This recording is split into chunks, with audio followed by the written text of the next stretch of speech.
जेवर्गी तालुका के शाकापुर गांव में एक हैरत अंगेज वाकया।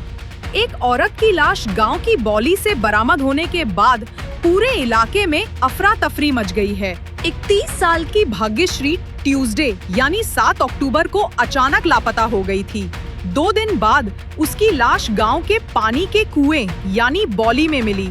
मकामी लोगों के मुताबिक भाग्यश्री अपने पति के साथ लगातार झगड़े और तनाव में थी, जिसे देखते हुए खुदकुशी का शक जाहिर किया जा रहा है। लेकिन सवाल ये है, क्या ये वाकई खुदकुशी थी या फिर किसी ने भाग्यश्री का कत्ल किया? पुलिस ने साइट पर जाकर सबूत इकट्ठा किए हैं और तहकीकात अभी जारी है। हर नया पहलू इस केस को और भी पेचीदा बना रहा है। फिलहाल इस मामले का सच सामने आना बाकी है। हम इस स्टोरी पर नजर बनाए हुए हैं। आप भी जुड़े रहिए गुलबर्गा हेडलाइंस के साथ।